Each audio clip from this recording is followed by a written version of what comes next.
अस्सलामुअलैकुम। मोहम्मद अज़हर सिद्दीक अपने YouTube channel के साथ हाज़िर खिदमत है। रास जी बहुत कुछ भेजते रहते हैं मुझे, लेकिन और अच्छी चीज़ें हैं। शेर शायरी से इतना लगाव भी नहीं है, पर इतना लगाव भी है।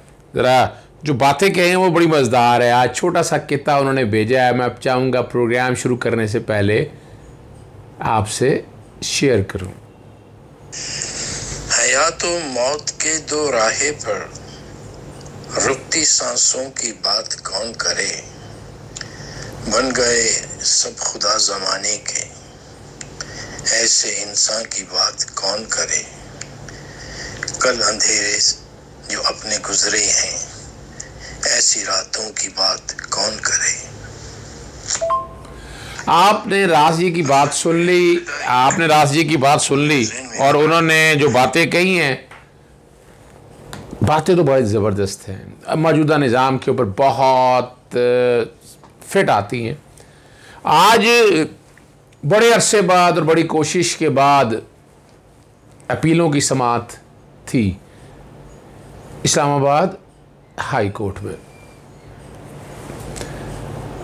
एवनफील्ड, अल अज़ीज़िया और फ्लैगशिप जस्टिस आमिर फ़ारूक और जस्टिस मोहसिन अख्तर कियानी का बेंच था जी।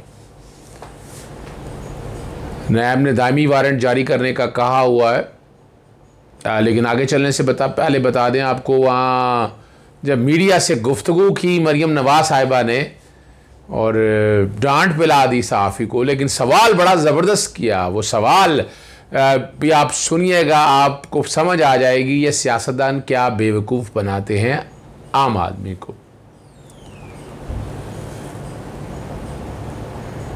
अमजद परवेज़ मलिक ने दरख्वास्त मुलतवी करने की दी थी और कहा था कि वो लाहौर हाई कोर्ट में मसरूफ़ हैं। लाहौर हाई कोर्ट का डिवीज़न बेंच जस्टिस आलिया नीलम और जस्टिस फ़ारूक हैदर, वो आज तो वैसे ही कॉलेज कैंसिल हो गई थी और केस फिक्स नहीं थे। बहरहाल उनका जो तरीक़ा कार है, और मैं बार बार कहता हूँ, वजह बताता हूँ कि वो इस सारे मामले को 2023 तक ले जाना चाहते हैं, लटकाना चाहते हैं नवाज शरीफ। अदालत ने के सामने अब एडजर्नमेंट थी, एडजर्नमेंट की बेस पर और क्या बात हो सकती थी अदालत के सामने। जब पहले केस कॉल हुआ तो नैब की तरफ से कोई वकील नहीं था। अब आपको बताते चलें कि यहाँ नवाज शरीफ ने, मरियम सफदर ने और सफदर अवान ने, कैप्टन का लफ्ज़ मुझे मना किया और बात सही क्या है, उतार दें इसके लफ्ज़ से, ये एलाने के लायक नहीं है। सफदर अवान, इन्होंने अपनी सज़ाएँ, जो सज़ाएँ हुई थी नवाज शरीफ को 10 साल की सज़ा एवनफील्ड के अंदर, मरियम को और सफदर अवान को हुई थी, इन्होंने अपीलें दायर की थी। अल अज़ीज़िया में नवाज शरीफ ने दायर की थी। नवाज शरीफ को पहले में 10 साल की सज़ा आई, इसमें 7 साल की सज़ा आई। और मैं कहता रहा हूँ बार बार, ये सज़ा कम हुई है। इसकी एनहेंसमेंट की, इजाफा करने की अपील नैब ने दायर की थी, वो भी लगी हुई थी। फिर फ्लैगशिप केस जिसमें नवाज शरीफ को बरी कर दिया गया, उसकी भी अपीलें नैब ने दायर की थी। दोबारा केस कॉल हुआ, सरदार जहांज़ेब बरवाना साहब और सरदार मुजफ्फर अब्बासी साहब पेश हुए।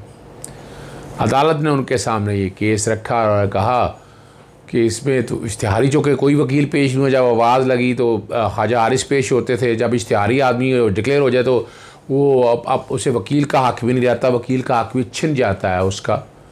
लेकिन एक बड़ा रिलीफ मिलने का चांस है कि अदालत ने आज माइंड दिया है कि क्यों ना इसमें ख्वाजा हारिसी को प्लीडर मुकर्रर कर दिया जाए सरकार की तरफ से, हुकूमत की तरफ से। अदालत ने अपीलें सुननी है ना मेरिट पे, और मेरे ख्याल में कोई हर्ज नहीं है। बासियत वकील भी ख्वाजा हारिस ने ही केस करना था, तो प्लीडर के तौर पर मेरा नहीं ख्याल है कि नैब को इस पर कोई एतराज़ होना चाहिए। रिमार्क्स थे अदालत की तरफ से कि उनको केस का पता है और केस के प्रोज एंड कॉन्स जानते हैं, वो बेहतर तरीके से बहस कर सकेंगे। तो नैब ने इस सिलसिले में बताना है। आगे जो कि कोरोना के मामला चल रहे हैं, अदालत ने ये भी उनके सामने रखा, मरियम नवाज और सफदर अवान के, कि आगे कोरोना चल रहा है, मई के आखिरी हफ्ते में जो 24 मई के बाद का हफ्ता शुरू होगा उसमें किस दिन ये अपीलें लगेंगी, तो आपको इस्तिस्ना भी दिया जा सकता है। आप इस्तिस्ना की दरख्वास्त देंगे तो आने की ज़रूरत नहीं है, ताकि ये केस जो है ना बेसिकली वकीलों ने बहस करनी, और अपील कोई इतना लंबा ये इशू है नहीं, यानी इतना कोई लेंथी इशू नहीं है कि जिस पे बैठकर बहुत लंबी चौड़ी डिबेट में बात की जाए। बड़ी डिटेल और कंप्रिहेंसिव जजमेंटें हैं, एवनफील्ड की भी, अल अजीज़िया की भी, और फ्लैगशिप में बरी किया हुआ है। मरीम नवाज़ अब यहाँ से एडजर्न हो गया, हस्बे तौफीक या हस्बे तवक्को बहुत बड़ा काफ़िला आया हुआ था, वो टीवी पे आपने देख ही लिया होगा या सोशल मीडिया पे देख ही लिया होगा प्रोटोकॉल्स के साथ। गालिबन जाना था अफसार आलम की अफसोस करने के लिए, ताज़ियत करने के लिए, अफसोस से लफ्ज़ ऐसे निकल गया, ताज़ियत करने के लिए, ताज़ियत का लफ्ज़ भी नहीं है, उनकी बीमार पुरसी करने के हवाले से जाना था उन्होंने। मीडिया टॉक में वही जो बातें गुफ्तगू करती रही। एक बड़ा मज़ेदार साफ़ी ने एक सवाल पूछ लिया, उन्होंने जब कहा बशीर मेमन के हवाले से, बशीर मेमन का चेहरा तो यहाँ हो गया, मैं बार बार कहता हूँ बशीर मेमन PMLN की सेनेटर की सीट की कमिटमेंट हो गई है, तो वो अपना बिल में से निकले हैं और सब झूठ, और यानी जब ये शुरफा या ये अमीर कबीर लोग या इस तरह के लोग जब सीटों पे होते हैं तब नहीं याद आता, जब सीटों से उतरते हैं तब याद आता है, तब नौकरियां याद आती हैं ना। कोई रिटायर होने वाला होता है, कोई 2-4 दिन रह जाते हैं, तो उसके मुताबिक चीज़ों को देखता है, ये आप देख चुके हैं। जब सवाल ये पूछा तो इस पर उन्होंने कहा कि आप इस तरह के, आपने श्री आसिम सलीम बाजवा साहब के बारे में भी बयान दिए थे और कहा था कि मंतकी अंजाम अदालतों में लेके जाएंगे, लेकिन किया कुछ नहीं, सियासी बयान ही आपके होते हैं। यानी वो बात बड़ी लॉजिकल है कि आप जो बात करते हैं इसको अदालतों में लेकर भी तो आएँ, आप खाली बातें कर देने से, सियासी बयान से नहीं। इस पर नाराज़गी हो गई उनकी और असल चेहरा सामने आ गया, और बशीर मेमन के हवाले से ये जो बातें सामने आई थी, फिर जवाब देने का उनके पास था कुछ नहीं भी। अब अगर है आए अदालतों में लेकर आए सारे मसले को, और कुछ हमारे यहाँ फिलोसोफर बैठे हुए हैं कि जनाब ये आज खुद नोटिस लेना चाहिए। किस चीज़ का आज खुद नोटिस लेना चाहिए? किस चीज़ का? एक बंदे ने अगर बात की, आया अदालतों में, खुद दायर करे, अदालतों में पटिशन दायर करे, रोका है बशीर मेमन को। और मैं इस पे पहले भी कह दूँ, डेफोमेशन का केस है, PTI वाले नोटिस जारी करते हैं या नहीं जारी करते, ये उनकी मर्जी है, लेकिन it's a very good case for deformation. अगला आपके सामने इशू जो रखना है, या कोविड की हालात के मुताबिक ऑक्सीजन यहाँ पर लूटने वाले आपके सामने है, 25-30 हज़ार तक सिलेंडर जा पहुँचा है, जो सैकड़ों रुपए की बात थी। यहाँ इंजेक्शन देख लें, मास्क देख लें, नाकस अद्वियात दस्तयाब हैं। मुतफरक दरख्वास्त दायर की थी जुडिशल एक्टिविज़म पैनल की तरफ से जस्टिस शाहिद जमील साहब की कोर्ट में। अदालत को बताया कि ऑक्सीजन की ये पोजीशन है, ये हालात और वाक़यात हो गए हैं, लूटमार जारी है। सरकारी वकील, असिस्टेंट अटॉर्नी जनरल और असिस्टेंट एडवोकेट जनरल को कहा कि हुकूमत की तरफ से इंस्ट्रक्शन लेकर आएँ और अदालत को बताएँ और ये कैसे सस्ता किया जा सकता है।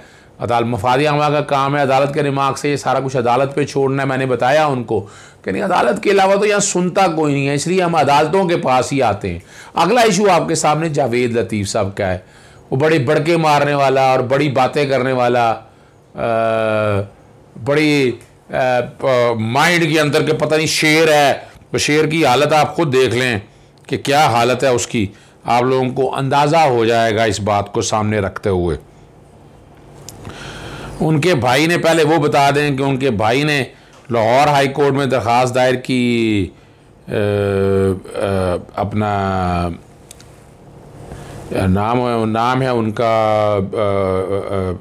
लतीफ़ ही है कोई। उन्होंने नुक्ता ये उठाया कि CIA गिरफ़्तारी नहीं कर सकता, उनको ले जा नहीं सकता। मुनव्वर लतीफ़ नाम है उनका, माज़रत के साथ।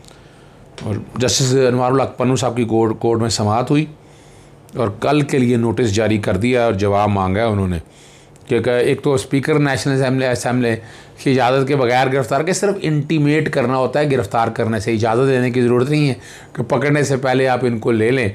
और आज उनको पेश किया गया साबर हुसैन डाहर जुडिशल मजिस्ट्रेट माल्टा की कोर्ट में, टाउनशिप में पर्चा दर्ज हुआ।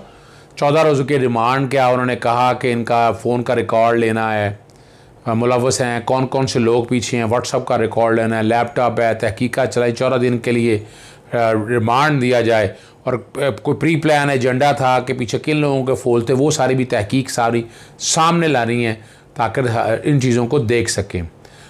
5 रोज़ा रिमांड दे दिया है, बातें फिर वही उन्होंने करने, बाहर बैठे बख्तरबंद गाड़ी में लाए, तरीक़ाकार वही। अच्छा ये बड़ी बात बता दूँ, 7 मुकदमा निकल आए इनके खिलाफ, कत्ल के मुकदमा में मुलवस भी हैं, और बाहर बैठे हुए ज़्यादती हुई है मेरे साथ, मुख्तलिफ थानों में फिराया गया, तशद्दुद किया गया, लेकिन जज के सामने आके कोई तशद्दुद नहीं है। जज के पास इख्तियार मौजूद है, अगर आपके ऊपर तशद्दुद किया हुआ है तो वो आपका मेडिकल करवा सकते हैं, लेकिन नहीं है सारा।